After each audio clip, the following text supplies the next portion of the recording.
The February 15th, 2020 special meeting of the Everett Public Schools Board of Directors is hereby called to order.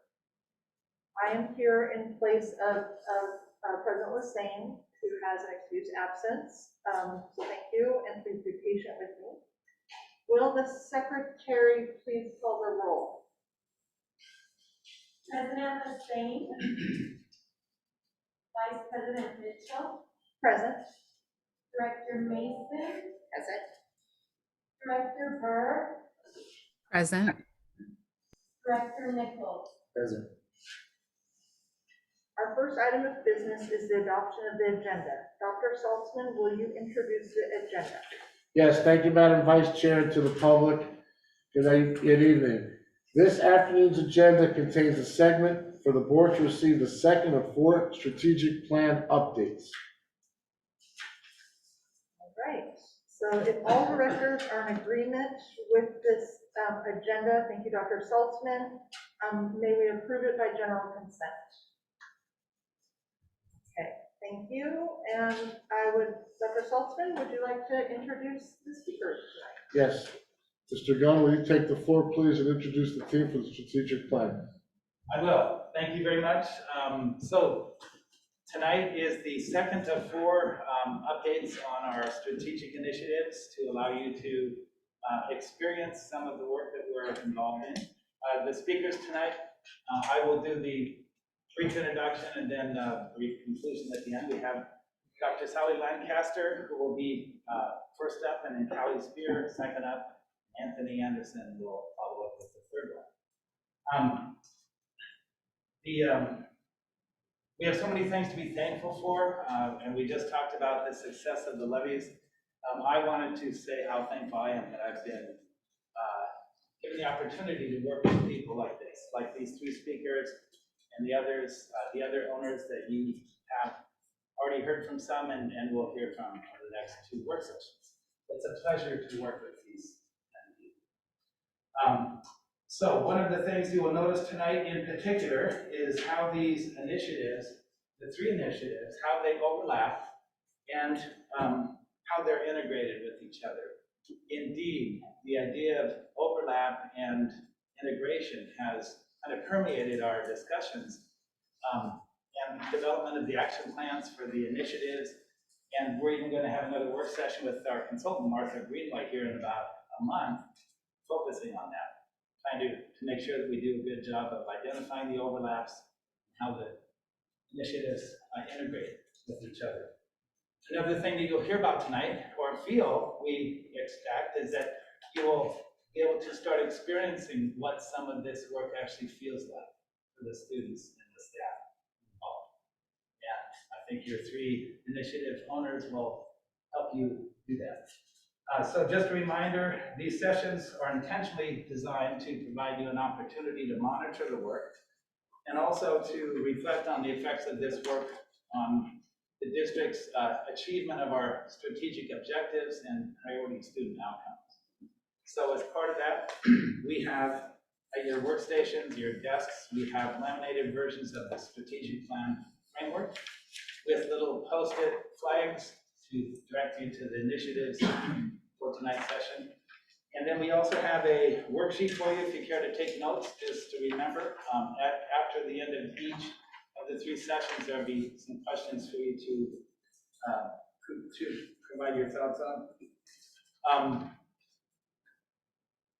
So last month, January 18th, we heard about social emotional learning, culturally relevant policies and programs, and fostering a culture of innovation. Tonight, we will hear about identifying and removing barriers to authentic learning and high expectations for our diverse learners. Dr. Sally Lancaster will present that. Establishing clear and vertically aligned instructional models and frameworks that embed culturally responsive instructional practices. Kelly Spear will help you understand all that. And then flexible learning opportunities and choice programs, making sure they're accessible for all students. That will be Anthony Anderson talking us through that. At the end of the session tonight, I'll talk a little bit about the next session, which will help you, I think, to kind of wrap all these 3 initiatives together and some sense of them. So just a reminder too that each of these 3 initiative updates will follow the same structure, and it's up on the screen. You've gone through this before already. So they will not be, presenters will not go through this outline. It'll be the same for each one. So with that, I will hand off this to Dr. Sally Lancaster for her session.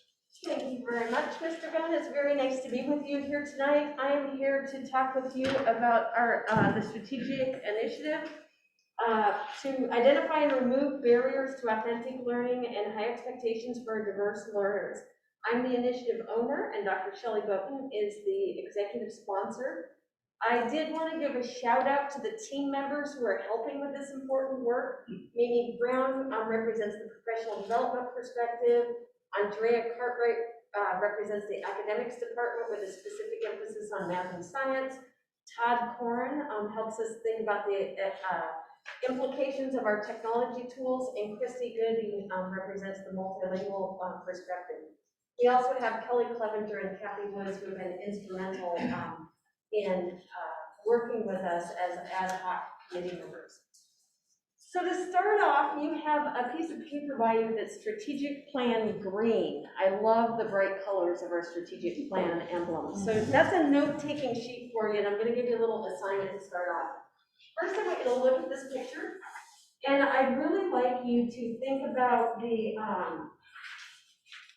what the student represents in terms of our school programs and services received. And so you're not going to share this with anyone, so we'll keep it to yourself, but I want you to describe the student in terms of school programs and services received on that little green sheet of paper. So just jot some quick notes there.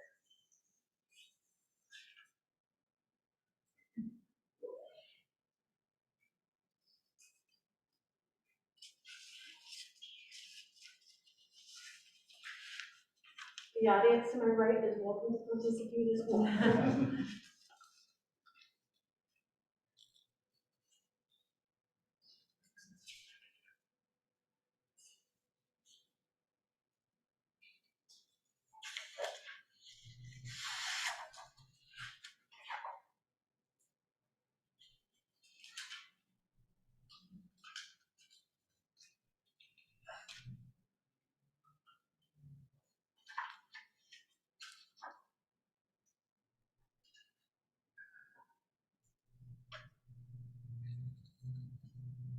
So you can keep writing if you want, but I'm going to move on. When we first started looking at initiative C1A, and if you have trouble remember that, just think of CIA. It makes it kind of fun. Our top secret, very important initiative. We first came up with 27 actions, and Martha Greenway said, "You're thinking that's way too much." But as we thought, they're all important. But as we really looked at it, there were lots of actions that were embedded throughout the strategic plan, because overcoming barriers is really what a lot of our work is about. And so we began to analyze that overlap and see where it primarily lived. And tonight you'll see some overlap as well. So in the identifying barriers, some of the things that we really focus on is developing an asset-based system for our students, really making sure we have clear systems, and then also making sure we have accessible pathways. But you'll hear from Kelly Spears where she's talking about instructional frameworks that are culturally responsive. And you can't have those things I was speaking about without having a degree of culturally responsiveness. And Mr. Anderson really talks about flexible learning opportunities that are accessible. So again, it's barrier-free. So there's some nice overlap, but we're coordinating to make sure that that overlap is not redundant, but we are complementary to each other in what we do. So then we distilled from those 27 initial action items, we got clear about what we were talking about, and the main actions that our department, our team came up with, our strategic team, is first of all, is really looking at that whole course catalog process. I know a number of you have dealt with that course catalog, and one of the things is looking at the prerequisites to seeing if they're really required or if they're acting as gates or barriers. The other piece is systems navigation. How easy is it for parents to understand that course catalog piece. And then there's curriculum access and alignment. What are the math pathways? We have some early opportunities for students to accelerate their math pathways, but what if you're ready to accelerate your math pathways later in your high school career? What options are there available to you? So really looking at that. We have a section on inclusion and how our most needy students get some of the access to the tools and learning experiences that are going to help them access that higher level thinking.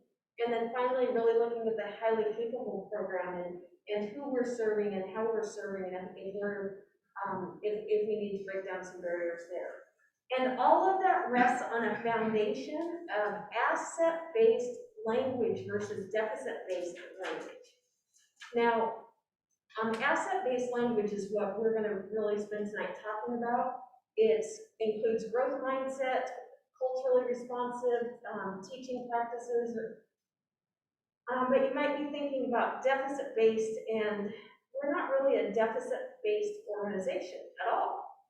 However, I would say that deficit-based language and thinking is ubiquitous in our society, and it's pervasive throughout. And so I'm going to give you some examples of that today, so that we need to really retrain our brains in how we think and talk about students to ensure that we're leading with asset-based. So in just a minute, we'll go into that a little bit further. Some of the timelines and deliverables that we've accomplished so far is we have a committee that's really worked on this asset-based language. We're taking a formal stance in favor of that, and we're working on embedding that into all of our training tools so that everyone throughout our system will understand what asset-based language is. And that includes our bus drivers that greet our students in the morning and our lunch people that work and greet our students. So we've collected a lot of resources, we're compiling those and developing a process to make sure those get disseminated out in August prior to our school launch for 2022. The next major thing we've accomplished is just really working to ensure that all students have access to district adopted curriculum. Now, to a degree, we always have done that. However, we've had a few gaps where students were getting pulled out of the classroom to receive services instead of pushing into the classroom to receive services, where they still get access to the rest of the instruction and the content, as well as that individualized support and services. We've done a lot of work to make sure our students with disabilities and our multi-language learners get to stay in the classroom, or if they're out there using the same materials and resources and it's articulated in the line. So we've made a lot of progress in those areas. So now I'm going to dive into asset-based language and give you a few examples of what changing mindset and what asset-based language looks like. Where you might hear, my students can't speak English. The question you might encourage somebody to ask is, well, what languages can they speak? Moving from that deficit to that asset. My students aren't able to read on grade level becomes a, how do I accommodate this text? What resources are available? I don't know how to help my students. Who can I reach out to for support? Where can I learn more? Or do my students feel off task, angry, or unhappy? How can we make the classroom environment safe so that everyone goes well? So it's just a gentle twist on the language. So now I'm going to go back to that picture that we first talked about. Now I want you to think about the language that you wrote down. And I'm going to give you just some examples of how we might think about this and how we might transition that thinking. It's real easy to say, hey, this is a special education student. In education, we hear that pretty frequently. What's more preferred is student with disabilities, and that's called student first language because we lead with students, not the program they're attached to. So when you hear student first language, that just means we're calling out the student first and then the descriptor. But even better is not talking about disabilities, which is a deficit-based word, but maybe it's a student with an individualized education plan. Or another way we could say this is a student receiving special services. So moving from student first to that descriptor there that's asset-based. The same thing with our multi-language learners. Instead of non-English speaker, which again you hear frequently in our society, and then we move to English language learner. So they're learning, so that's more positive and asset-based, right? But it doesn't really capture the fact that they're a multilingual learner, that they are picking up their second, or in some cases, their third or fourth language for some of our students. So that's the little tutorial you now have for asset-based language, and so I'm gonna have you do a little activity here. So say you're at the grocery store and you come into somebody who knows you're on the school board, and they like launch into some phrases that are more deficit-based. Maybe they say, my child is too far behind for grade level work, or my child can't do that. My child gives up too easily. That new adoption is too rigorous for my child. So I'm going to give you a few minutes to write down an asset-based phrase that you might say back to the parent to help them begin shifting their thinking. So I'll give you a couple minutes to think about that and see if you can pick one or two or three of these phrases and turn them into an asset-based phrase. The studio audience might get called on too, so.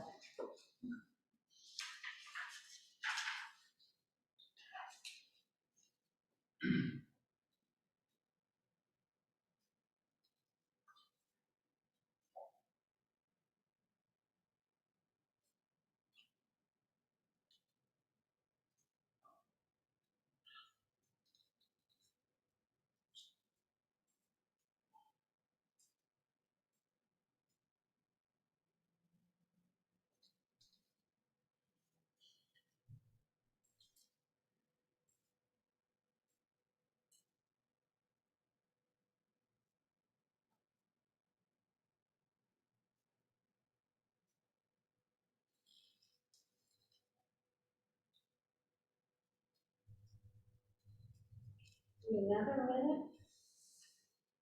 You got one down, feel free to move on to another one.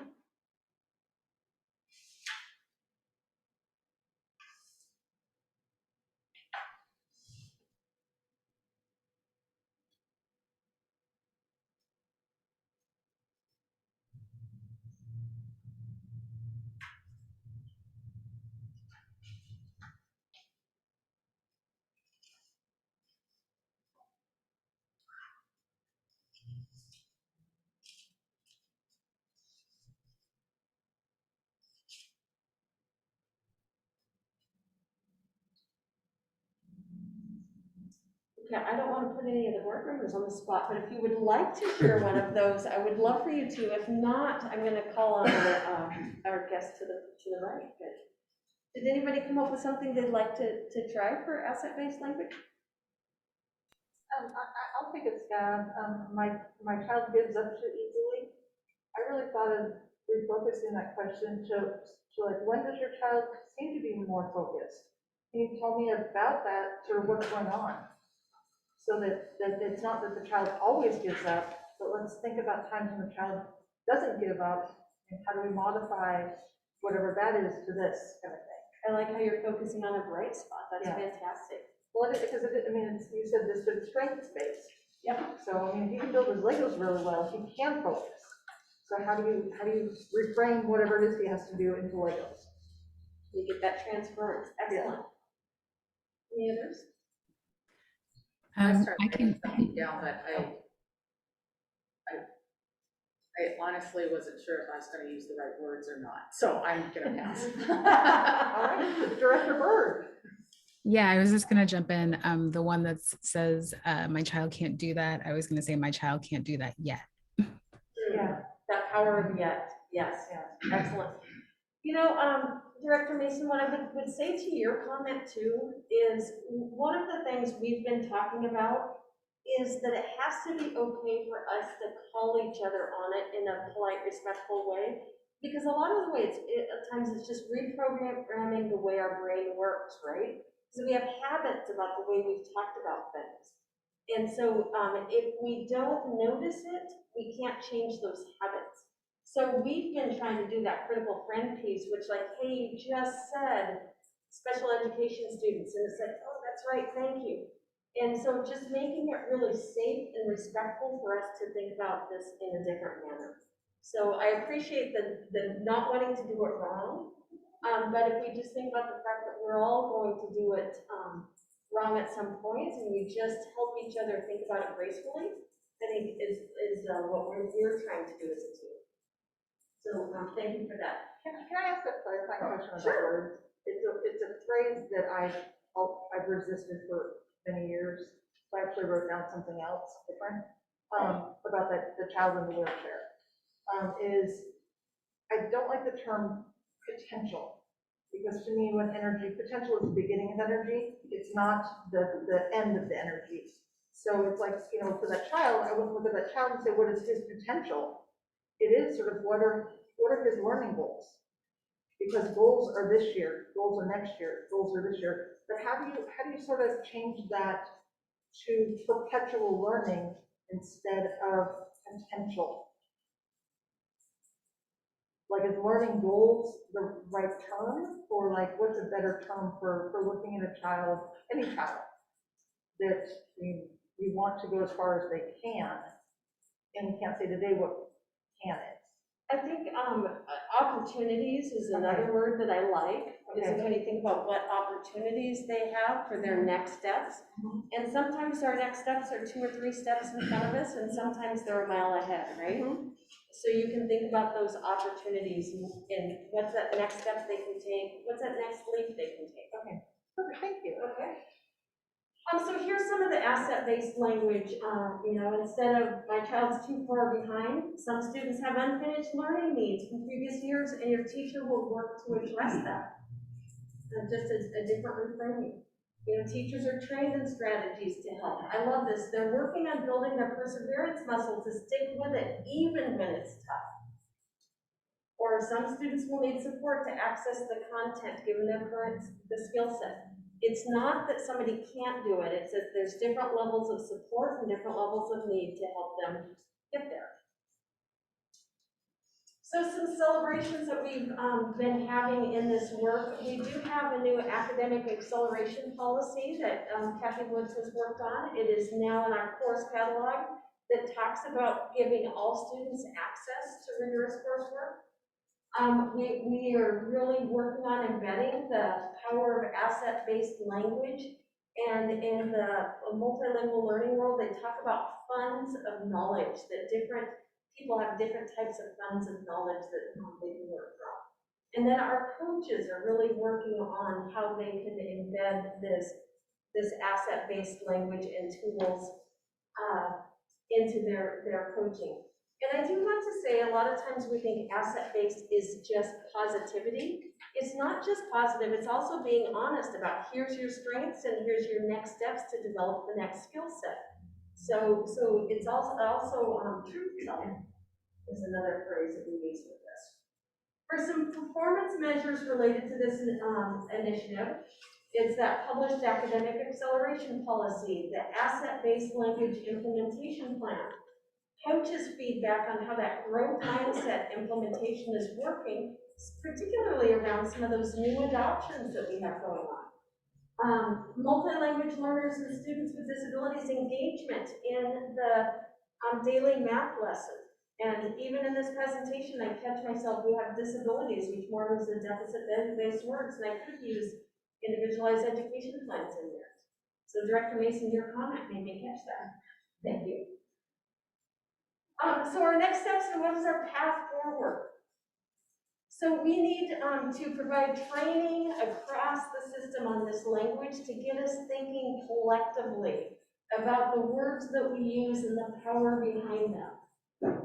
We need to prioritize our effective instructional strategies around growth mindset and asset-based language across content areas, and ensure that we're really having equitable opportunities for our students coming out. So I'm going to give you another little assignment for next steps and path forward. On your table, you have a little piece of paper. And we are looking for a motto of some kind. I don't know what it's going to be yet, so we're hoping that this crowd can help us with that. You know, some things that I've heard around asset-based language is I've heard before, name and need. That's how some people identify students, knowing them by name and need. We can is an asset-based tagline that one group uses. Why not us? You may have heard Russell Wilson use that one. So I want you to either come up with a hashtag or a bumper sticker slogan that might be engaging around the asset-based language that is catchy. And I'll give you a minute or two, and you can put it on this little tag. So I'm looking for everybody's creativity here. And Director Berg, how would you like to communicate this? I'll just yell out my hashtag when you guys are ready. Okay. How much time do we have? Just about 60 more seconds. Oh, go. 90 seconds. Okay.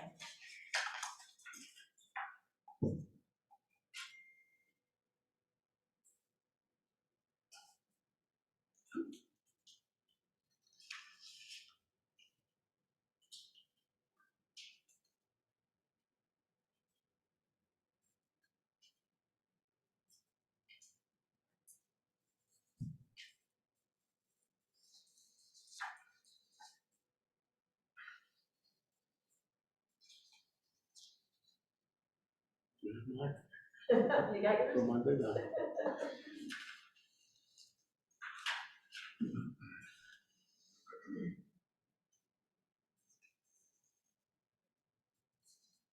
Okay, Director Berg, I'm gonna let you go first because I might have stolen yours. You think? So Sally, we're just supposed to say like hashtags that are asset based and affirming. Yeah, give us a good hashtag. Okay, so I came up with two. Well, one that I'm always saying is hashtag global majority. And so I think that's one, as we move into what we say deficit language is minority students being the majorities in our schools, but they're actually the global majority. Global majority. Global, yeah. So hashtag global majority. And then the other hashtag I did was hashtag I am Black history. And that's one I've been playing with on shirts and stuff. I love it. Thank you. Anyone else want to share? Mine's not a hashtag, but it's a bumper sticker. I can do it, just not yet. Like it. It's awesome. It's not a hashtag, it's just a bumper sticker. I can do it, just not yet. I don't have one, sorry. That's okay. Okay, anyone else from the studio audience want to peanut gallery? Students come first. Students first. Students come first. Yes, Mr. Peters. Stronger than yesterday. Stronger than I like yesterday. that. That's fantastic. So just some really great language pieces there. What I wanted you to know is, in case you did do a bumper sticker, the little piece of paper you have is actually a sticker, so you can peel it off, you can stick it to your water bottle, you can put it on the bumper of your car. It's probably not waterproof, but it's just a fun little thing that you can use there. So with that, do you have any questions for clarification? And you've got those guiding questions there. Anything you want to ask her? Director Berg, any questions? No, this was it was a great presentation, and it's good to see just the asset-based language being filtered in at every step, especially when you talked about the cafeteria workers and the school bus drivers, because I think that's really necessary. And I guess, I guess I don't really have any questions. I think I'll be interested to see how, the next step is and how it actually is taken up. And if in some of our different groups, students are feeling like there's a change or like they're belonging more. So thank you. Excellent, thank you. That actually leads to my question, is really for those that aren't directly in the classroom, is how do we monitor and coach to ensure that those asset-based language is practiced, so that, to Director Berg's point, students feel a change, and maybe staff also feel a change. Yeah, and I think part of that is just how do we make it pervasive throughout our system, right? And I think that's attending to the habits of what we do, where our communications department does an excellent job of putting things out. When our instructional materials go out, are they written in that asset-based, but making that, so that's just the norm and the way we do business and talking openly and directly about. We're a students first asset-based district, right? This is the language we expect you to use when you're part of the onboarding process. So then how do we, even for the staff that have been here for 40 years and don't work directly, or think they work directly with kids, that they feel that safety receiving that information? Yeah. And don't get defensive like the young man at Starbucks today that I said, and he goes, well, it wasn't on the cup. But you're accusing me that I did something wrong, when I'm just saying, could you make a change? Right. So it is sort of, you got defensive, and so how do you just have that? Making it safe. Yeah. Great, thank you.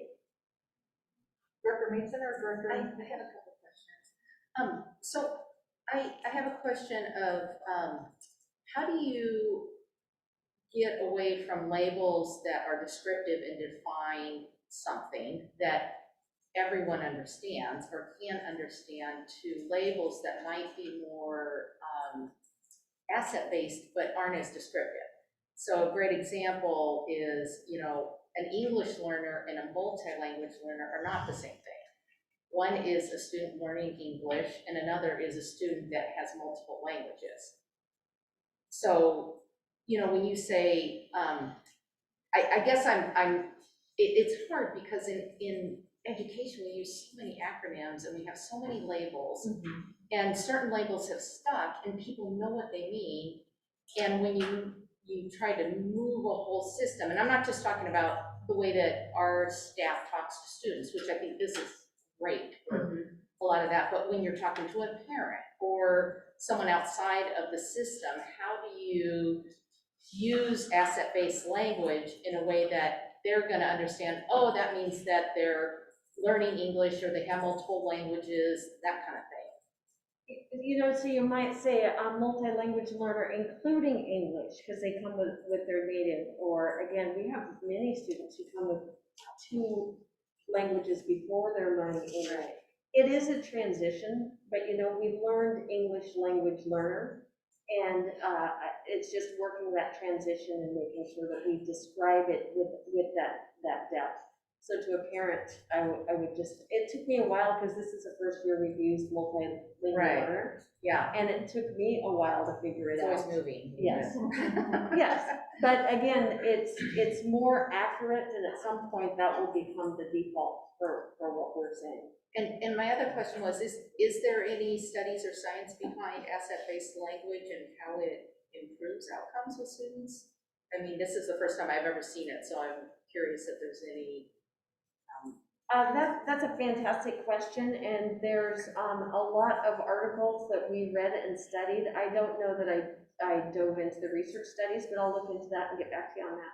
Yeah, I just, you read a lot, I read a lot of articles about language and how it's used, and sometimes even like over positivity is a thing now. Yeah. That's actually detrimental, Yeah. where, people are just, oh, don't worry about it, it will be a sunnier day tomorrow, and it really, excludes emotions that people are really having. Yeah. And so I just want to kind of understand what the science behind asset-based language is, that, changing the way that we address something is really, truly a thing that improves, outcomes down the road, Yeah.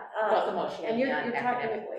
a little bit about the toxic positivity, and there's a great article I can send you, but it talks about how the opposite of asset-based language isn't deficit-based, but it's truth-telling.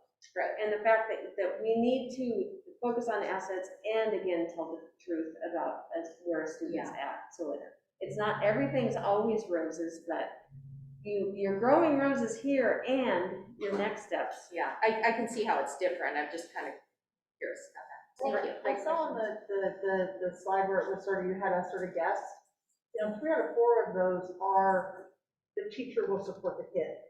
So it wasn't like, oh, your kid's okay, don't worry about that. It's the teacher is here to support. So I think, I do agree that over positive, but it is looking at assets, like strengths, and we're here to develop strengths, and we, it's not looking at the other things, so thank you. But Director Nichols?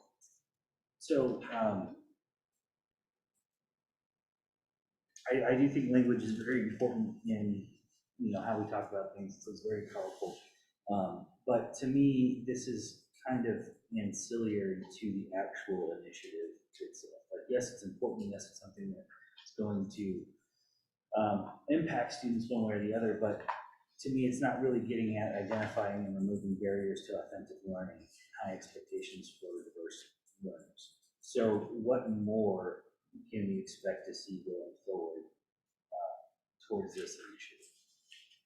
So you're exactly right, because one of the things that we talked about with, and I'll go back to this slide where we talked about this right here, which is more about the actions where we're digging into the barriers. But when we spent a lot of time talking about the barriers and belief systems, growth mindset, the students feeling like they didn't have the right prerequisites. And a lot of that came down to the language and where they developed that perception of their own self and skills and ability to move past. So we just thought it was foundational to start there, to build the language that's structured within a support system, to move them forward, and begin these other initiatives to look at the prerequisites and make sure that they're not barriers, to look at the course catalog and make sure that's not barriers, to look at our highly capable program and analyze that to make sure that it's inclusive and reaching the audiences the way that we intended, and then developing students the way they intended. So there's lots of actions with that moving forward. So this is the foundational first step in that. And I guess what I'm really getting at here is, are we, in the identifying and removing barriers piece of it, are we looking at like specific policies that say, like, in these types of situations, we need to do whatever we can to support the student and whatever, and come up with creative solutions? Like, is there going to be some sort of policy out of this that helps teachers independently identify and remove barriers, helps building administrators independently identify and remove barriers, those types of things? Are we kind of looking at that more globally, or is it, because it kind of sounds like a case-by-case basis at this point? Well, the academic acceleration policy is really designed to do that, so there may be policy implications that we come across. Another item I'll just mention is like looking at the technology tools, right? Some technology tools create barriers for students in the way that they can access or use those, or even the way the phrases are set up. So that's part of it, is we'll be analyzing those against the Universal Design for Learning standards, and then we're going to have some technology tools that we're going to have to update. So there will be some systematic pieces that follow along with this. We're just not quite there yet. I think it leads into the whole strategic plan, is systematic change. Even how we have interview questions. Now we're using the Newstrom model, targeted selections, right? When you ask questions, how do people respond to the well-being of kids, or how do they talk about kids? How does the system talk about kids? Are we shifting the system to kid first or adult first? So the whole part of a strategic plan is to make systematic change. So that's a really good question. Yeah, when I like it, this stuff is important, but when I see it, I always have that like twinge of, okay, this corporation is just doing this one thing, and then there's not going to be any noticeable change outside of, hey, look, we're using different language. And so that's what I want to make sure is not happening. Like, this is an important piece, it's a great first step, but it's not. And we talked about it in cabinet, even on Monday, you do a strategic plan.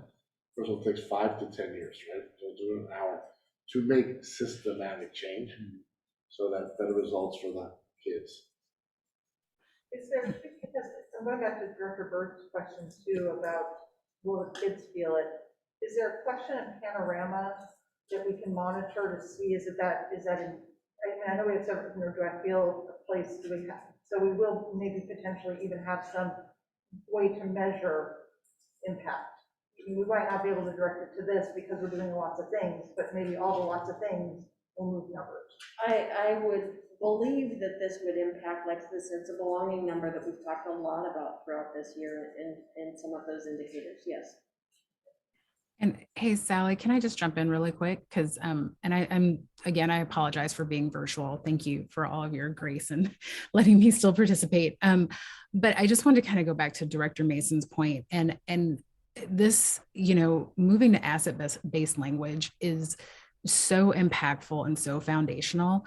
And it really goes to behavioral health. And I just will tell you, after having kids of color go through systems and being a student of color myself in a system and constantly being told what you're not, has an impact on your educational outcomes. And I think that's one of the things I think as directors we have to be mindful of, is that when we're looking at some of these asset-based phrasing, especially around multi-language learner, these kids are constantly being told what they don't have all day and all night long.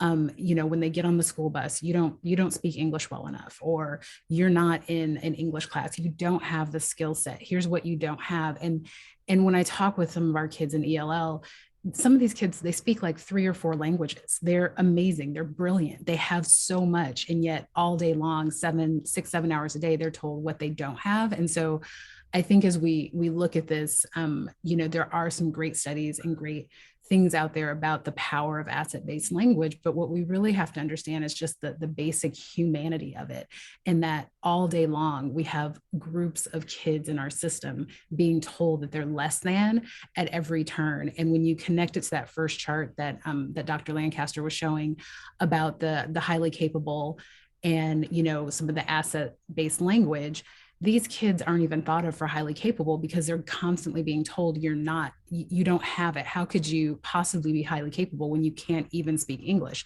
Now they might be able to speak 3 or 4 different languages, but they don't have that one piece. So ergo, they could not possibly be highly capable. So I'm just really happy with the direction we're going, but I also want us to be aware that it's so necessary, and it's not just because we read some new book or fad or trend. This is about kids and their behavioral health. Thank you for that. I think that's time to move on to Kelly Spear.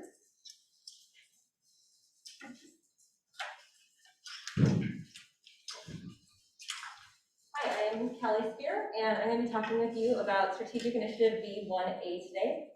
My executive sponsor is Dr. Shelley Bowden, and our initiative stems from the theme of effective instructional practice. Before I get started on the work that our team is doing, and our team has representation from professional learning, MTSS, assessment and research, academics, so we span quite a few different areas. I want you to think about your favorite teacher. Who is your favorite teacher, and what did they do that made them your favorite? What were their actions?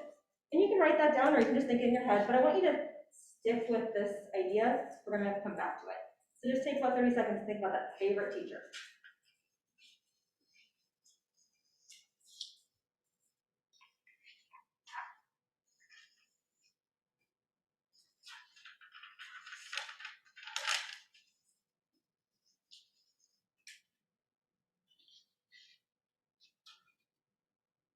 Did anyone's favorite teacher, the one that you're thinking about in your head right now, is it because they taught you a specific content area that you like them?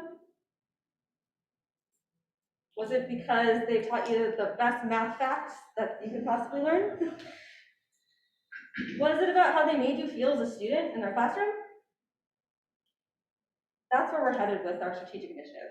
It's all about the experience the student has in the classroom with the teachers. And so that is our focus. And it's a very big systems shift, also directly aligned with the other work you're going to hear tonight and the strategic initiatives you heard about last time. So we'll be making those clear connections as well. A little bit of the work that we have done so far. One of the things that our group thought we really needed to get clear on especially with this work around building a culturally responsive instructional framework, was what does culturally responsive mean? What does it mean at the systems level? So when academics is talking about this, it means this. When facilities talks about it, it means this. When maintenance talks about it, it means this. We're all on the same page. And academic cabinet actually drafted a definition. So that's been really helpful to our team, especially as we are interacting with the other strategic initiatives, so that we're all on the same page. As you heard last time, there's work around social emotional learning that involves culturally responsive tenets. You learned about culturally responsive policies and procedures. So as long as we are all on the same page with what it means, it's really helpful to us. The second milestone that we have so far is drafting an overall instructional vision. So when we are walking and building, and we want to talk about what great instruction looks like, it's us having a common definition. And it's, again, relating back to the experience. What do students actually need to experience? And that work was based off of like a multidisciplinary group, staff members, teachers, directors, administrators, all engaged in this work. It was based on some of the data we received from Greenway about what students actually experienced in our classroom. And it also related back to some parent survey data as well. That was actually revised. We went through a few processes. So a lot of people have had eyes on it, and it's still in draft form, but we have it on your table if you'd like to take a look. And then we've established here at CRC a multidisciplinary work group. As you are well aware, the work we do in academics connects to the work we do in MTSS, which connects to the work we do in special services. And so this group is working together to create alignment and cohesion around instruction for students. And then the other milestone that I do want to mention tonight is the culturally responsive education in the classroom. You all have the book on your table, and please feel free to take that home. We are doing book study around this in collaboration with the best team in professional learning and some of our schools. And so this is written by Abiyami Stembridge, and he is working with OSPI, adapting our student growth goal process, which is part of the teacher evaluation process. So again, alignment from district level work to building level work and all the way up to the state level work. So this is a quick quote about why instructional visioning is important. And I'm not going to read it to you, but I do want to highlight the bulleted and underlined statement, which is instructional vision is a district's articulation of what students should experience. Again, tying this back to that idea of your favorite teacher and that feeling that you had in their class. It wasn't necessarily about the content, but it was about the feeling, and the content was there too. They wouldn't have been your favorite teacher if they had low expectations. It's about high expectations, but also a high sense of student efficacy because they know or their teacher believes in them. And it's having that same feeling across our system for every kid, every class. So I'm going to take you through an activity that we did to actually draft our instructional vision, and it's only a small little portion. On your table, you do have sticky notes. And I'm going to ask you to write some things down and actually get up and move around. And please feel free, for the studio audience, if you will, please feel free to add sticky notes if you would like. One of our areas of the instructional vision is that students are empowered. If you've been in an instructional review this year, you probably heard that question. How are our students empowered? What does that look like in a class? So I'm going to ask you to write on a few sticky notes to you. If a student was empowered in a classroom, what would it look like? That's one sticky note, or two, if free. What does it sound like? Which relates directly to C1A. And then what does it feel like? So does anyone have a question about the activity I'm asking you to do?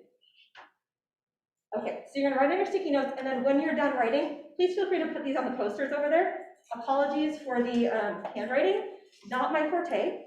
I was a high school teacher, so I never got the pretty elementary board stuff. So please feel free to put those up when you're ready. And again, studio audience, if you'd like to participate, please do so. I'll give you just a few minutes to do that. So again, students are empowered. What does it look like? Sound like? Feel like?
Director Burt, would you like me to be your secretary? Oh, sure. You mean putting Post-it notes up there? Yes, so what did it feel like to you? Yes, I could tell you, or I could just read them when we, I guess, are we gonna just report out, or how does that work? I don't know. What do you want to? It's totally your call. Mine are easy, so. I think we can just, Director Bird, you can just share out when we're ready to share, if that's okay. Yeah, that's perfect. Yeah, thank you. Double write things down, okay? Thank you, Vice President Mitchell.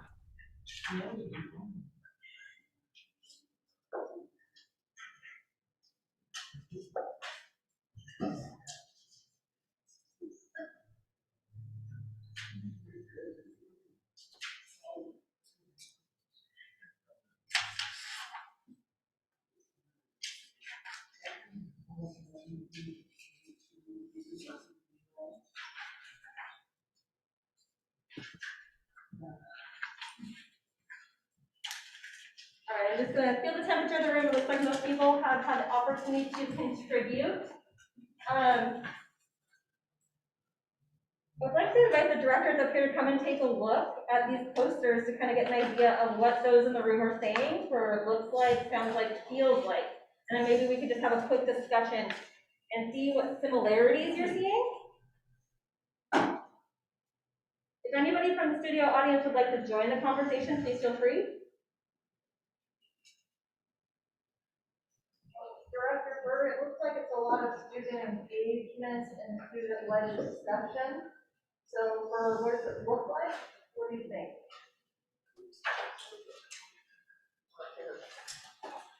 All right, so for me, did you want me to say what I thought it should look like? Yes. Yeah, so mine was just lots of work, artwork, books, student focused in the classroom in terms of what it should look like. Thank you.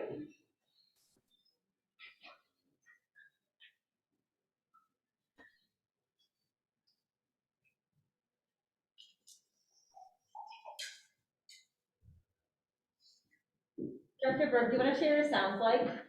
So my sounds are collaboration and lots of questions and lots of student voice.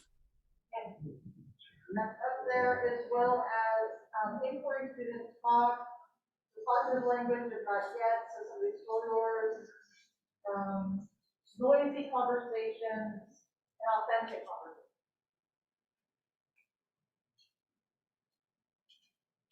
And then Director Berg, would you like to share your field like?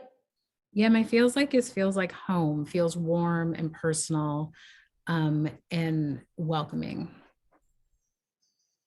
Somebody else got welcoming, inviting, student perspective, values, strengths drawn out, support, energetic, active, happy, joyful, students are thriving. Just so she knows what people said. Awesome. And everybody's standing. So that's awesome. You guys. I figured you all might need to get up and move around a little bit. So if you were to see this, and please feel free to sit down. What we really want, and this is the process that we went through with a multidisciplinary group, again, that included teachers, paraeducators, facilitators, administrators, and district level staff. And we did this activity and really tried to envision, if I was a student sitting in a class, what would I want to experience? What would that experience feel like to me to know that I am where I need to be? And so we really tried to put ourselves in the student's shoes to think about, for instructional purposes, a teacher's in front of me, what do I want to feel like in my classroom? And so on the instructional vision sheet that you have, that's the draft, and it also has the ELA content look fors in it, which we are developing for the other subject areas. Hopefully through the posters, you're also making connections to the other strategic initiatives. So again, sounds like, looks like, feels like, you're gonna see those embedded and woven into the other areas so that we're all aligned and cohesive. Thanks for engaging in that quick activity. I would also like to share some celebrations and examples of recent work. As I said before, the definition that Academic Cabinet came up with culturally responsive is up here, so you can kind of see that visual of where we're landing as a district about culturally responsive practice and belief. I wanted to highlight the connections between the multiple strategic initiatives that live within this kind of student experience area. So we have, as you heard tonight, C1A, that's really thinking about the removing barriers. You're going to hear about personalizing learning. We've already heard about increasing student belonging and those connections to culturally responsive policies and procedures. And then in the future, you're going to be looking at grading and assessment practice. And also some work on some instructional master scheduling. So there are so many connections that we're all trying to make together as initiative owners so that we can have this clear, cohesive thing. I also want to highlight district work around Zaretta Hammond's culturally responsive teaching in the brain. That's been done for a few years, and so we're making clear connections because a lot of our teachers and building staff and other staff, such as the cafeteria workers, custodial staff, bus drivers, have engaged in this work. So we want to make sure that the work we're doing aligns with those tenants, as well as bringing that step bridge work on, because that's where OSTI is going with teacher evaluation. And so making those clear connections and ensuring that what is expected from the teacher evaluation system is also what we're thinking about in our instructional vision. Performance measures for this school year. This school year really is about building the what. And so it's kind of those like logistical, technical components. So by the end of this year, we will know that we are ready to move on to the next phase, which is more of that adaptive change and that systems level change that was mentioned earlier. By getting feedback from staff, students, and community that demonstrates readiness to pilot some of these instructional frameworks. So that's our goal for the end of this year. And then also getting feedback on, do we believe that this vision, if we all live this and feel this and bring this to our classrooms, will this positively impact student learning? Will this positively impact our student experience? So we'll get feedback on that as well. There are some panorama questions that do align, and we think we can kind of take some of that data from there. Next steps. When we go into different content areas, so in an instructional review, you might see a math lesson. Some of those instructional components are going to look a little bit different in math. So when we're talking about discourse in math, what does that look like versus discourse in an English language arts class? And really getting clear so that when we're walking through, as a building administrator, as a teacher who's doing instructional walks, as a paraeducator that's going to multiple classrooms, that we all have a common understanding. In our math classes, this is what this means. In our ELA classes, this is what this means. In our CTE classes, PE, visual art, performing art, you name it, we want to make sure that we have a clear definition for each subject area. We do need a visual to tie all this work together, so that's going to be a next step for us as well. Our major work, though, the rest of this year is building out instructional tools. So what documentation are we going to use with building administrators to move this work forward?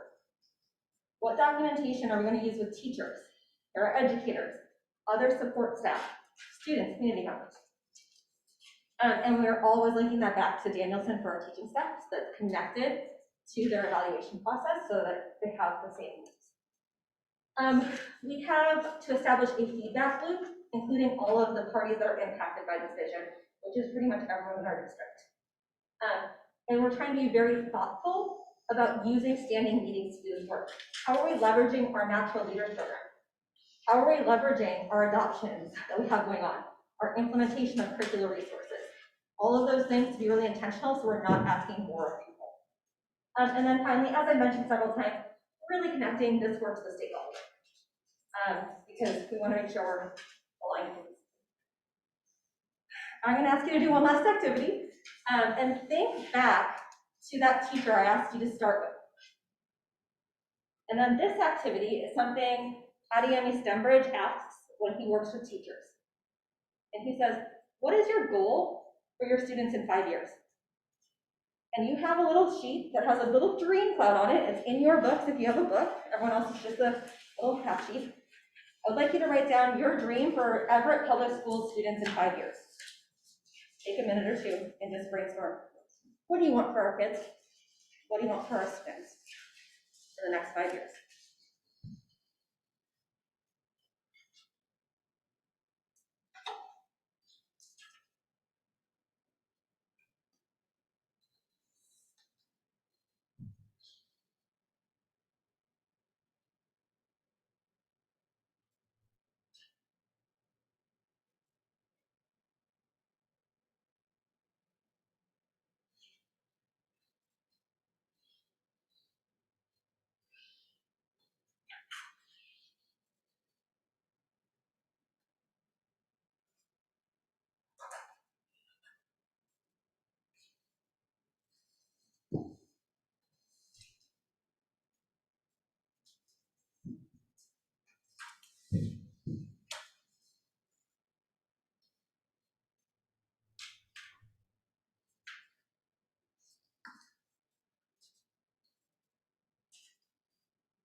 I'm gonna ask for 2 people to share. So when you're done, brainstorm, would anybody be willing to share? What do you dream for Everett Public School students in 5 years? I have a big area of dash to school. I want to see all students meet or exceed standards at grade level or above. Love it. Anybody else willing to share? Dr. Mason? Well, I kind of have two because I use the and in between. And this just comes from, personally, from my son who's now in college. And he had a great high school experience. He had a great group of friends and he had some really amazing teachers. But since he's been in college, he has just gotten so excited about learning. And he's in a lot of classes that he didn't, we don't offer in high school, that he's experiencing for the first time, things like Latin and philosophy, and he's just on fire. And it's so fun as a parent to see that energy and excitement towards his learning. And I kind of consider myself a parent of 20,000 kids. And so to me, it's to have a greater sense of belonging, that they're in the right place, and just to be excited about their learning. And that's, Whatever level. absolutely, and that's this work, right? We are wanting every student to feel that excitement. We want every student to belong here, every student to have access to what they need to have that fire. And at the very base level, that's a classroom where they feel like they belong and they have access to really great instruction that's going to push them forward high expectations. And so that's the goal of this work, really, is to shift the philosophy from what is the teacher doing to what is the student experiencing. How is the student in my class sitting in this chair experiencing me? How is this student experiencing me? And it might not be the same. So, and I know that we'll get into that kind of individualized work in the next presentation, but that's kind of the focus here. Let me move that way. Not to drop that on you. Okay, so this is just a quote from Stenbridge, pulled directly from the book. I'm not going to read this to you, but just a high-level highlight. We can have tight learning targets, we can have the best adopted curriculum, but if we're not focusing on the student experience, we're not going to meet the needs of every kid. And so that's what this work is. That's the work we're doing, is meeting the needs of every kid in a class with really great instructional work. All right, questions for clarification or the observations? I have a question. Yes. I'm curious, as we talk about instructional strategies and, it's an ever evolving thing, especially with some of this newer work that we're doing. And how do teachers access what looks good? So I know we do a lot of professional development, and at one point, prior to this administration, well, not everyone, but some, there was a repository of lesson plans, and how, if I were a new teacher and I needed a little, what am I going to do for this tomorrow, or what does this look like long term? Where do they go for that information? What does that look like? Absolutely. So we have, we moved everything to Canvas on the teacher-facing side of things, and so for every core subject area and for a majority of the electives, we have like a little Canvas portal page where you click into, and it has the instructional maps, open sequence, a map of where you start and where you go, the embedded assessments all laid out for teachers there, which again is that what, but it's not necessarily the how.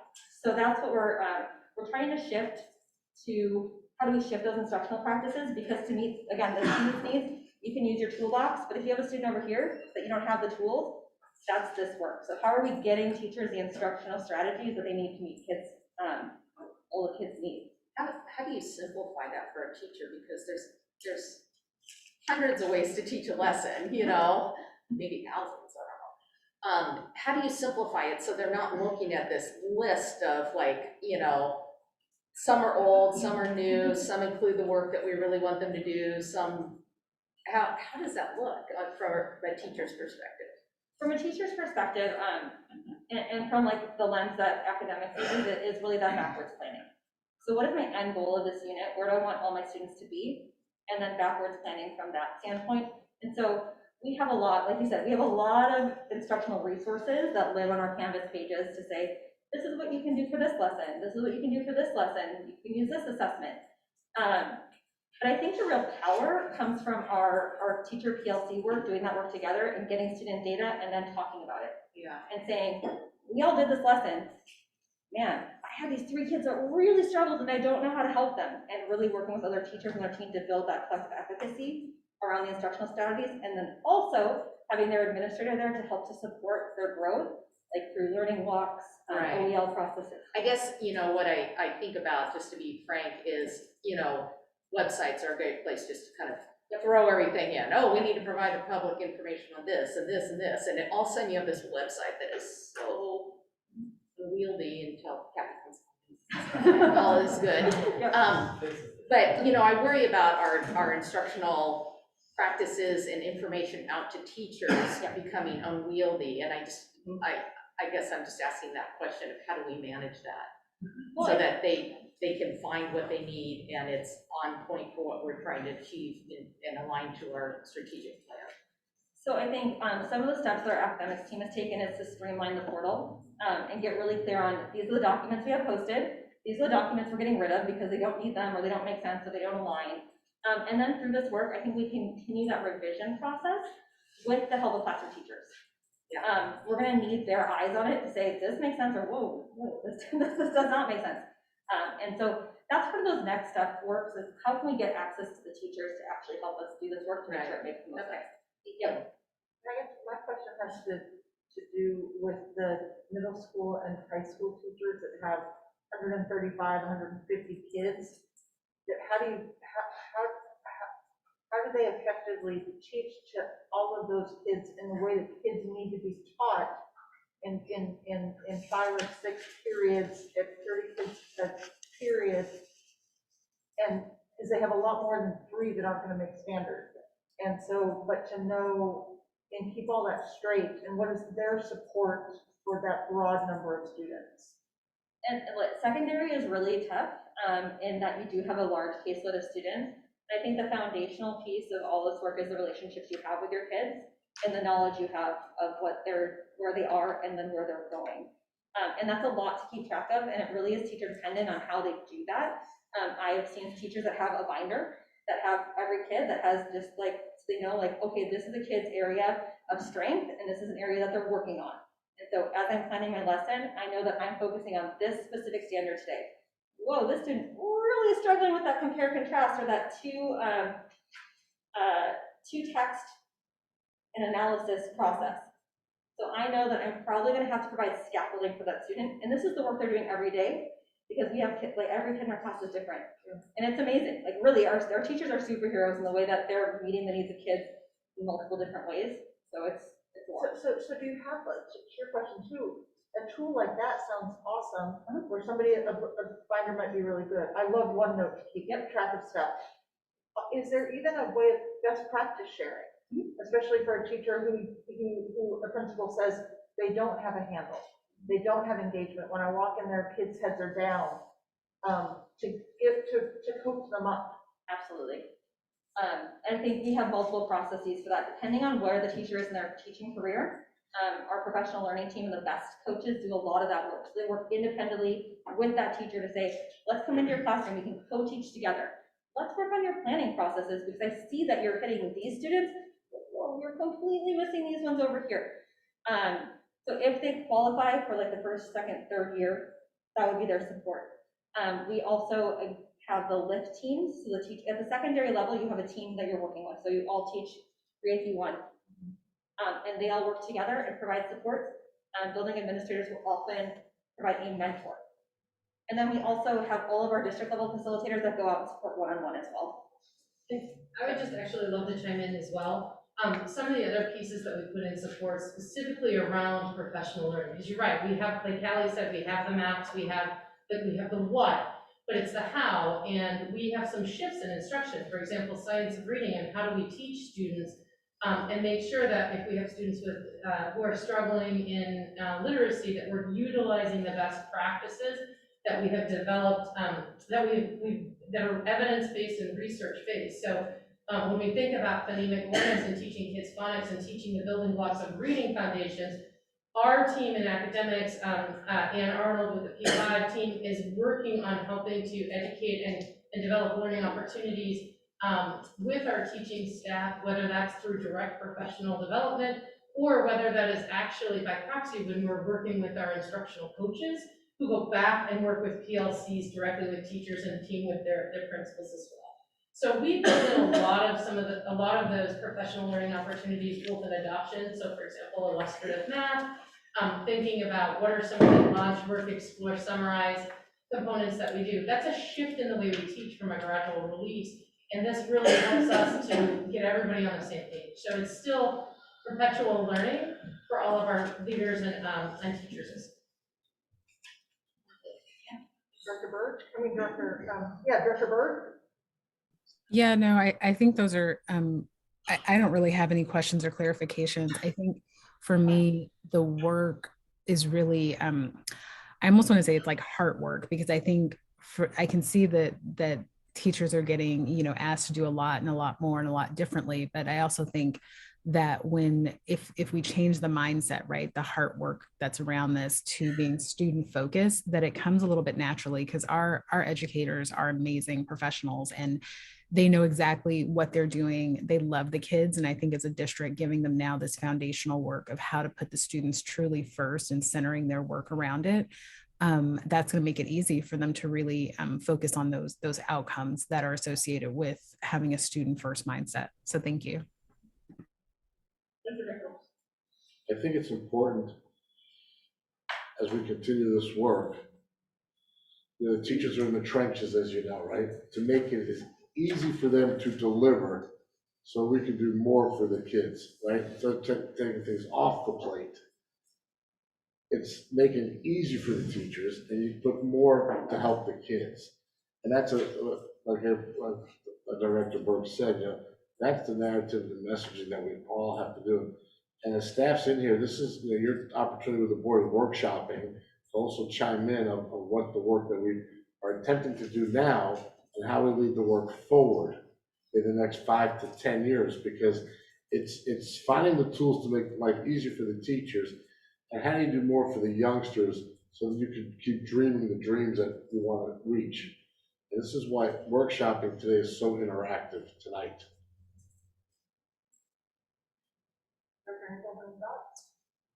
No, I'm just really mostly curious to see how this is going to play out in a very early education, so pre-K through 3rd grade. Like, how is this going to manifest itself? So that's something I'll be looking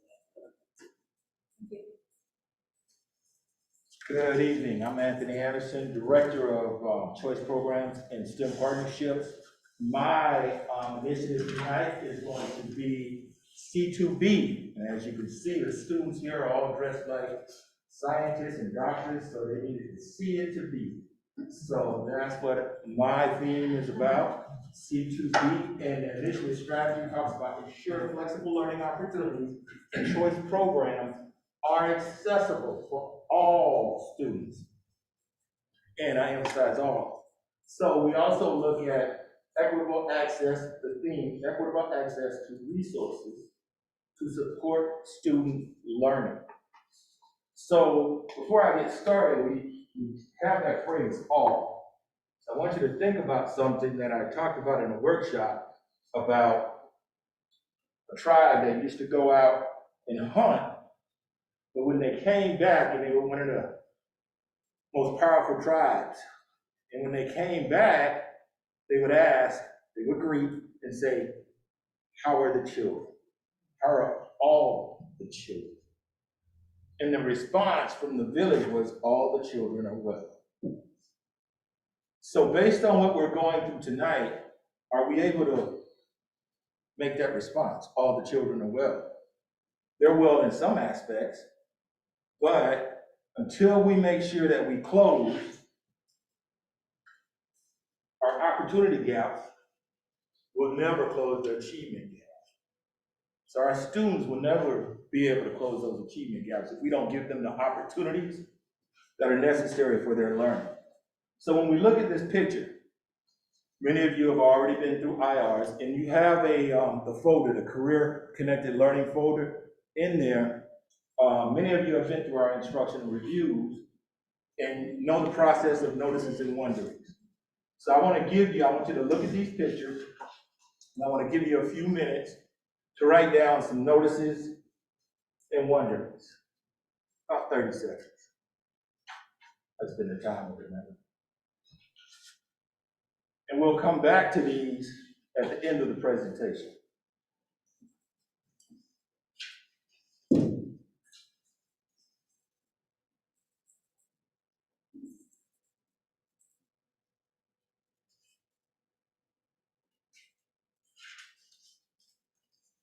Aside from two of the pictures are very old. Are those your classroom? Me? Is it tough? That might even be too old. The two people that look like me are more handsome than I am. At that age?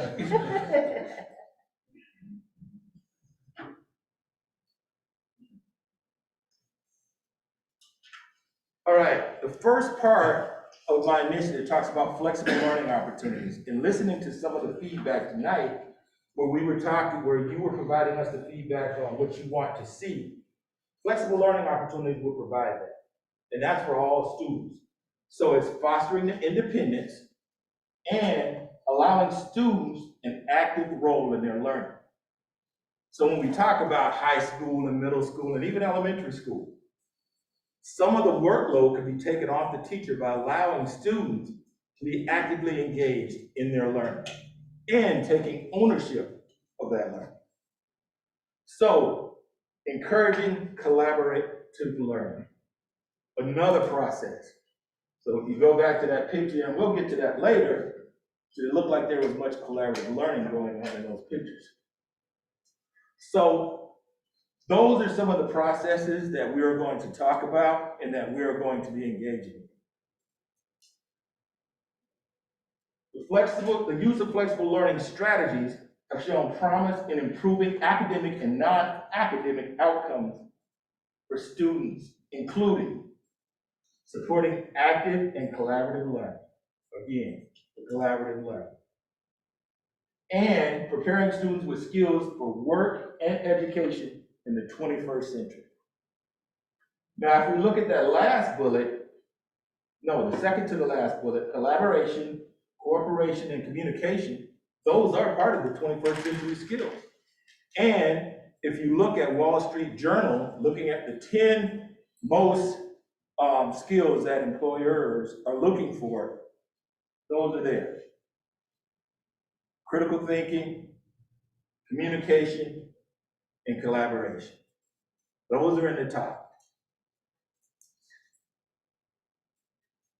Choice programs.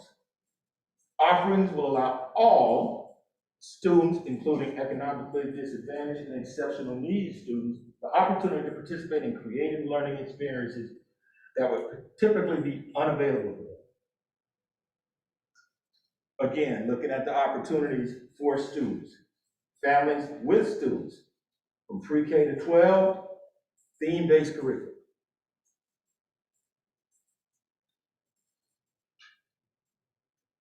Some of the milestones. We opened 2 STEAM academies at Madison and Woodside. Looking at some of our region math scores and some of our district, region, and math scores. Well, science and math scores, we decided to put this in to help students, giving them that flexible learning opportunity to engage with regular curriculum to improve the outcomes. Dual language, another opportunity for students. Flexible opportunity for students to engage with instruction, with their teachers, and with curriculum to improve learning opportunities. Virtual Academy, that's another opportunity for students, meeting students where they are to help them with their academic environment to improve learning outcomes. These are a few of the other opportunities, but I want to say, in this initiative, I've worked with everyone in that section over there and other people across the district. All my colleagues have been very supportive in helping me understand how I can better improve the learning environment for students and the team that I work with. And we've been doing more collaboration with business partners to see what are some of the goals, what are some of the requirements you're looking for in our region and beyond. But we do want to make sure that we are supportive of what's going on in our own community. Some of our celebrations. On the left, you'll see a letter from a parent after our STEAM night. And there's the picture to the right of one of the children. We had a STEAM day. I couldn't fit all our pictures. I had pictures from our virtual academy. I had pictures from Lighthouse. I had pictures from Sequoia. All these schools are providing students with other opportunities to engage with their academics. And we also have our dual language family night to the right. How do I measure? You brought up the panorama data. Using that to see how students feel a sense of belonging in some of the schools that they're involved with, and we have these activities and measure their effectiveness. Also, self-efficacy survey from our programs. Define choice programs to communicate the status definition to all stakeholders. Our website launched. I'm on Twitter, put things on Facebook, so we're making the outreach. And I'll be working with a couple of our other agencies, such as our board, and also I work with natural leaders. And using the equity tool to audit to make sure that our demographics are proper. And when we look at equity, we also look at gender. We're looking at all of those things. And that's why I work with every department over there. And what actions need to be done to influence these shifts? These are some of the professional learning opportunities. And I emphasize staff, because we can't successfully change a system and put things in place if everyone from top to bottom is not educated on what these things are. Because it cannot become organic unless we make it that way. So when we look at next steps, in your folder, you'll also see a list of programs we currently have, and on the back, things that we're considering. On the bottom of your sheet, I ask for recommendation, some input, and we'll take that and see if we have the opportunity to implement some of the ideas that you come up with to make sure that we engage our students.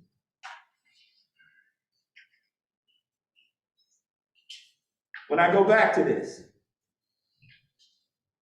I would just ask one from each, one of the board members, one of your noticings.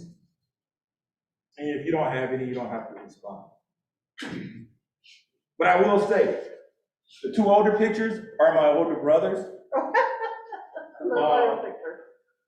This one got all the looks. That one had all the skills. He's a general contractor now. There's the hands-on skill. What do we notice? I just noticed that in all four pictures, except for maybe the top right, all the kids are looking forward. The top right, the teacher's standing in the middle, so it's sort of they're looking at her. But all the seats are facing Right, forward. that was one of my notes, it's the way the tables are aligned. Okay. But clearly the ones in color are COVID related, because they're all spaced out. Yeah, versus that's what I the said too. crowds. Like, if you want, Because I was like, those are really you big want to talk classes. about class size, look at the old ones, like, they got nothing to complain about today.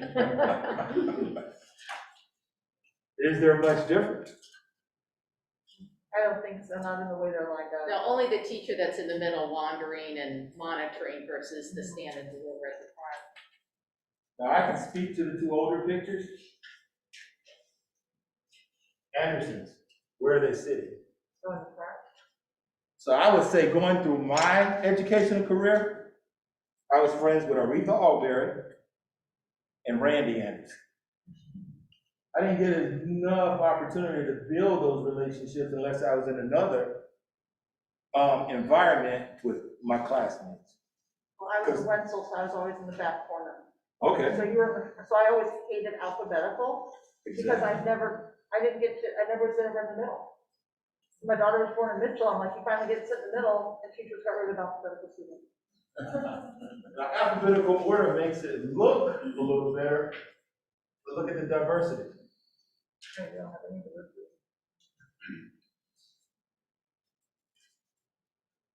So when we go to this picture, do you get the same sense of flexibility and collaboration that you saw in the first pictures? Let's look at this picture.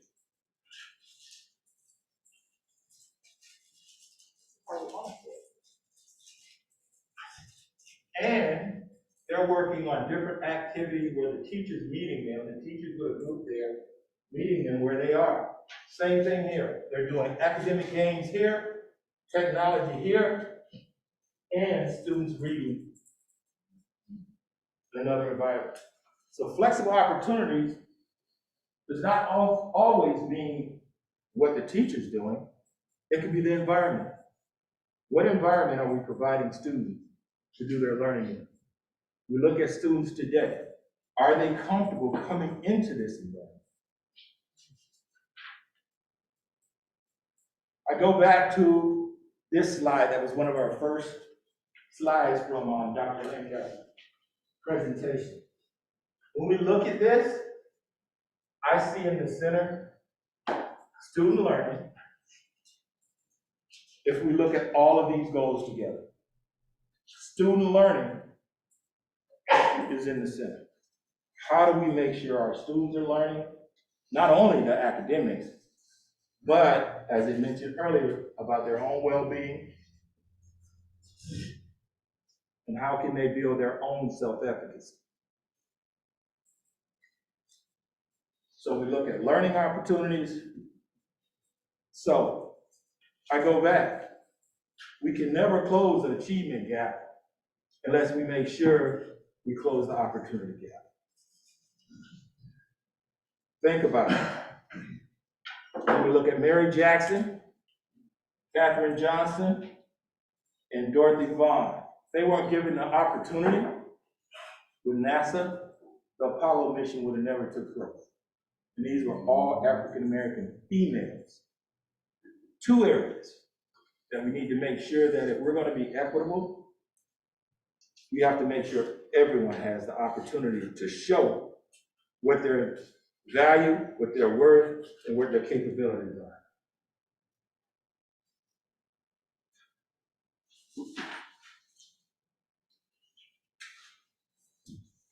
Thank you for your attention, and I'm open for questions.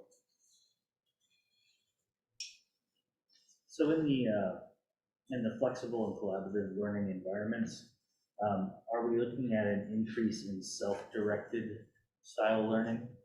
So a student going to a teacher and saying, hey, I'm really interested in this part of this subject.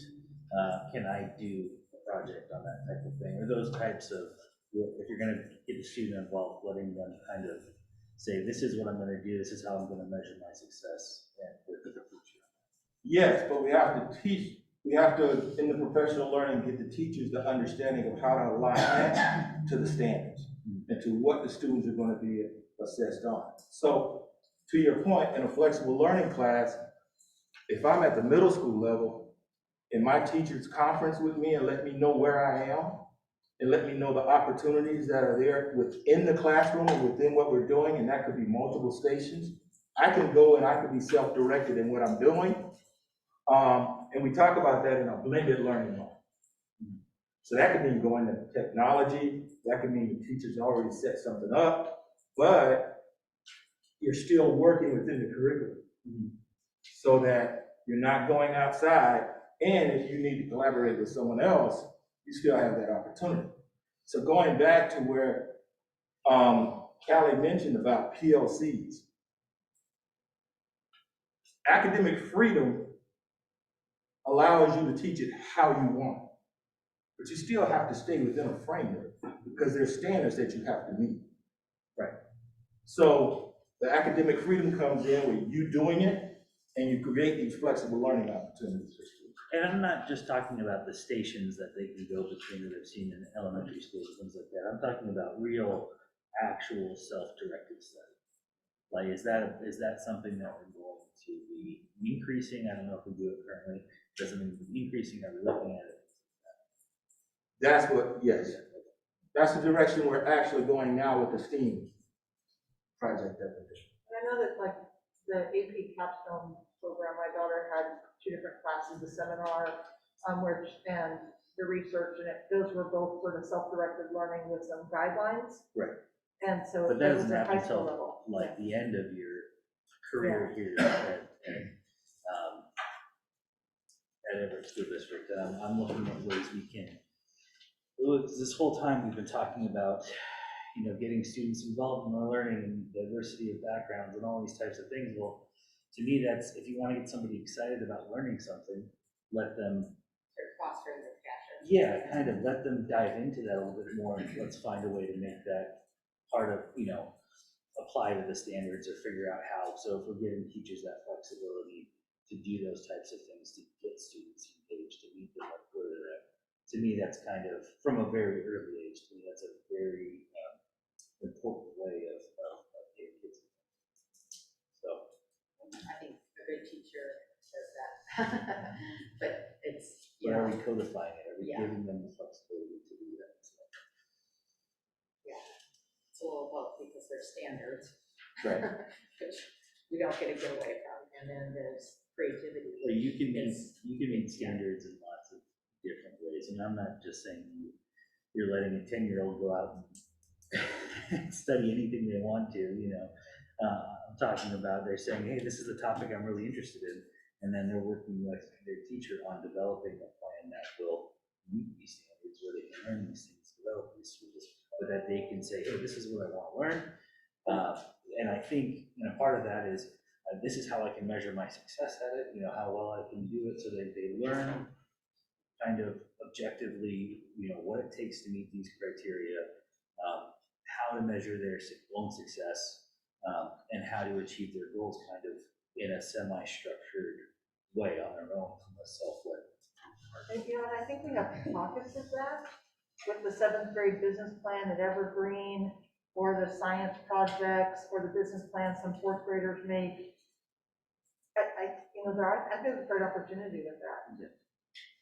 I might actually just jump in again and say that there are some opportunities that we've been doing in embedding in some instructional strategies to develop that student agency that you're speaking about, right? So while you still have like, hey, these kids really need to achieve these standards and these are the skills they need to develop to get those standards, when we talk about helping students to understand and take ownership in their learning, it's things like cultivating, like I was just in a classroom last week where students were crafting, what are the expectations and success criteria if I'm doing a really good opinion writing, and this is what it's gotta be, and engaging students in that deep thinking, level thinking, critical thinking around what is it that I need to do, as opposed to here's your standard, go for it, here's the activity.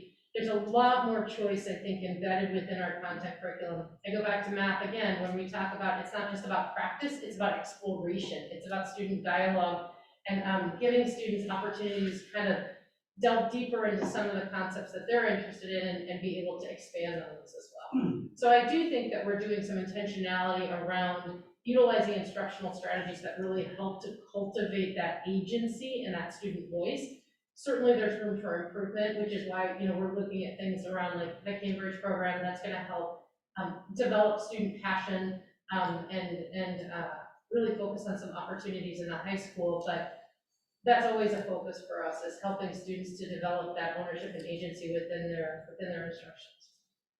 I guess kind of my overall concern, or not concern, but question is, it sounds like thus far, a lot of these kind of self-directed learning opportunities are limited to specific programs, or specific things, and not a tool that necessarily all schools, all teachers can utilize. Am I understanding that correctly? I think there are some opportunities where it's probably fostered because of the content areas that are easier to fit right now, but I think that we're continually looking at what we can do to help embed some of those strategies in our, as we go down, down the spectrum, down to younger levels of students, and providing them more opportunities. So you're right, like in things like CTE, where there's pathways, we have multiple opportunities for students to be able to develop learning paths that are specific to a passion or an interest, and it's not as probably loose in an elementary setting, but we're still continuing to look at how do we help kids to explore their passions and interests and to do more of that stuff. I think you're also seeing that, I'm thinking about that, what the students, my eyes are horrible, the empowerment of life, and I think you're gonna see a lot of choice games, which is nice. So you're right about expansion to across all content areas in all functions, agencies. And I would say it's a level of comfort also. So some people have to build that self-efficacy as adults to say, I'm gonna take this risk. And be able to say, okay, I see how you, as the student, put that together.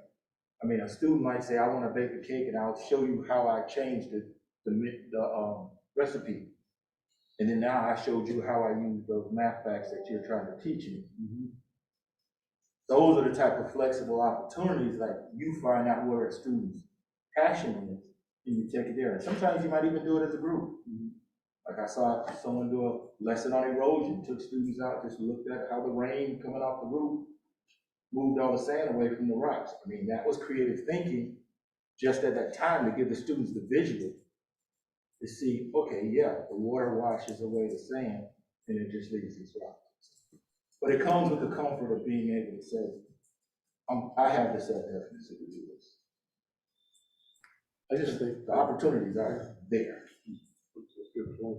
I think as a system of stakeholders and parents, because we're all parents to, like you said, 20,000 students, we want to see that light bulb go off for kids, right? And how do we execute that to make sure that every child from kinder to their senior year, every morning they come in, they're excited about school. And what is that light bulb? That's something we have to work on continuously as a system.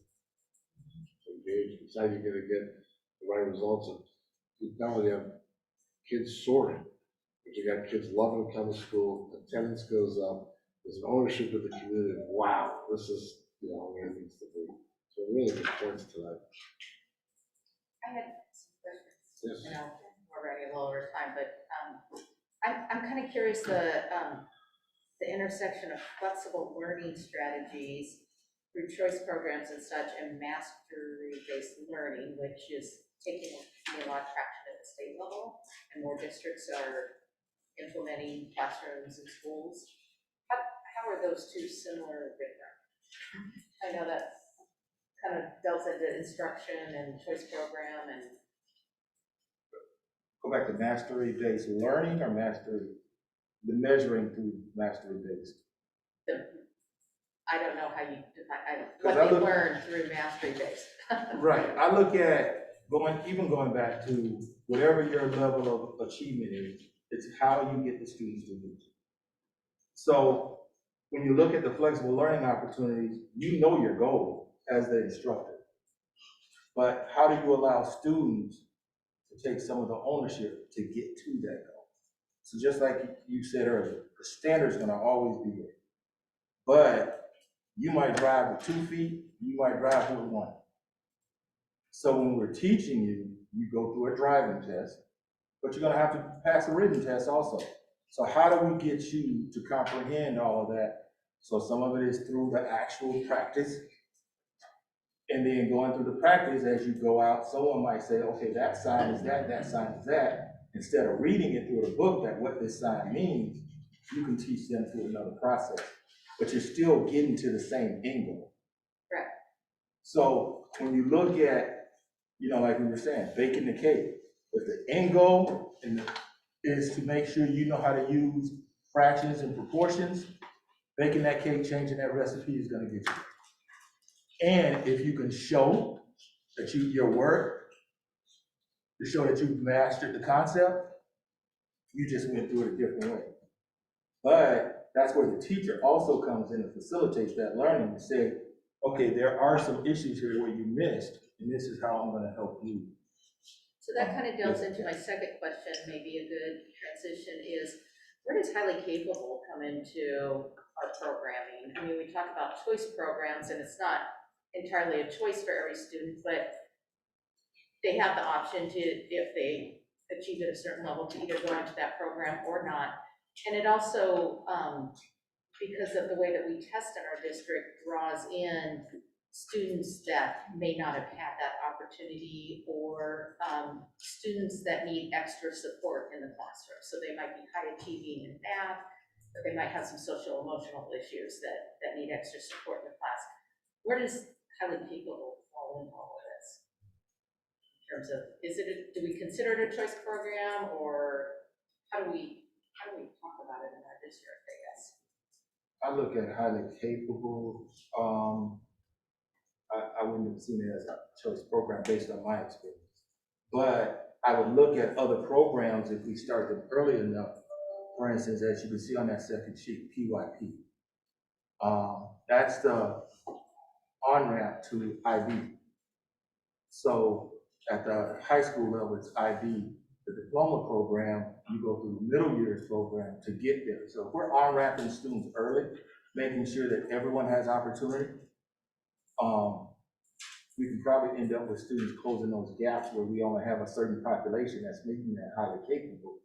And we're getting all students and accelerating their learning so that, Yeah, I guess I just, my wondering, and it's probably kind of out of your purview in your presentation tonight, which is a great overview, but you know, in the highly capable program, students do get the chance to learn at all different rates. And so, you know, they are 2 and 3 and sometimes 4 years apart in their reading abilities and their math, and the teacher's job is to facilitate that in that classroom.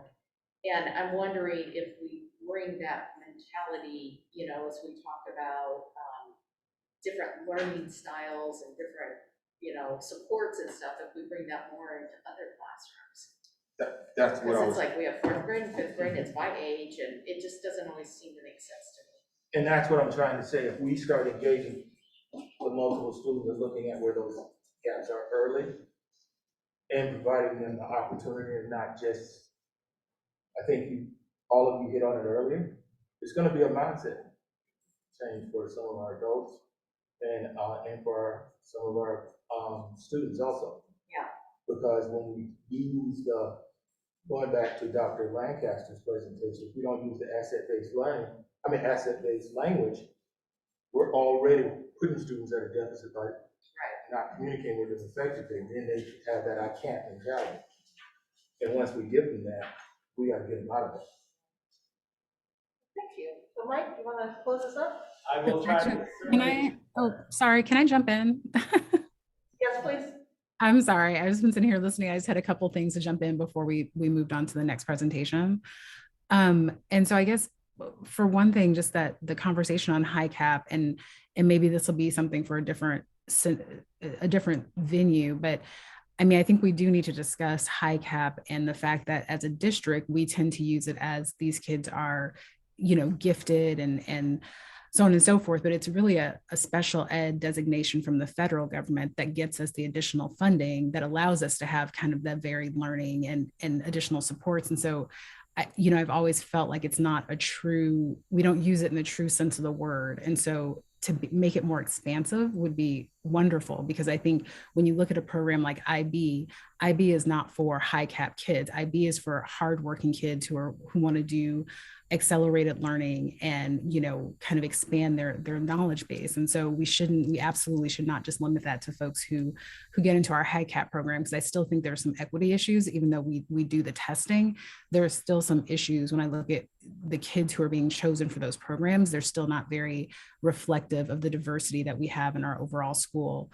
But then the other thing I want to just bring in is just the parent voice into it in the fact that we have Port Gardner, and I didn't see that as one of the choice kind of programs, but that a program like that is what allowed my kids to start taking Latin in 4th grade in the public schools with a public school certified teacher. And so I'm wondering, as we talk about choice programs, making sure that we have that parent voice and really looking at Port Gardner as an asset potentially to get some of those love of learning at an early age.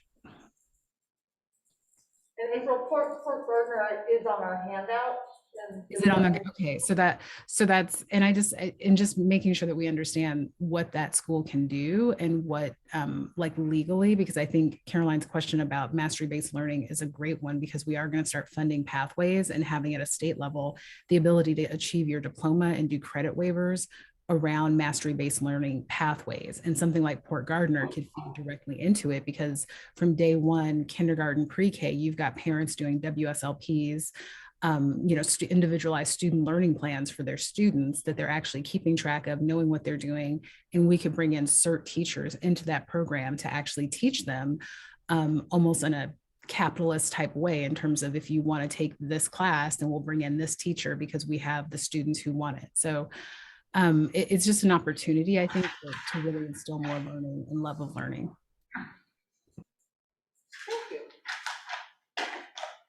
All right, well, thank you very much for all of your comments. I will try to just kind of give us a little conclusion and a summary and conclusion. I'm gonna try, in very simple terms, I'm gonna try to summarize tonight. Up on the screen here, you see this graphic. You've seen it, I think, at least twice tonight, and more than that if you've seen it over here. So the purple is represents identifying and removing barriers to authentic learning. Sally Lancaster covered that. That is really talking about student access. The blue is what Callie Spear talked about, clear and vertically aligned instructional models and frameworks. That is about student experience. And Anthony talked about flexible learning opportunities and choice programs. That's student choice. So you can see students are built into all of this. We have student access, student experience, and student choice as the three areas tonight. And I'm going to give you a little teaser for a month from now. Larry Fleckenstein is going to bring information to you about how he's kind of helping us wrap all this together in terms of establishing district-wide expectations for instructional time, master schedules, and course offerings. And that'll help us kind of tie it all together. The other two presentations next time, Jeannie Willard and Kelly Clevenger will share work underway on the strategic initiatives around family engagement and two-way communication and engagement. So with that, thank you for your participation tonight, and we'll see you next month. I definitely like having it in this room. Having that as a bias and stuff, this was much easier. And then you guys are all behind us. And I want to thank the three owners here. They did a Yes, great job. thank you.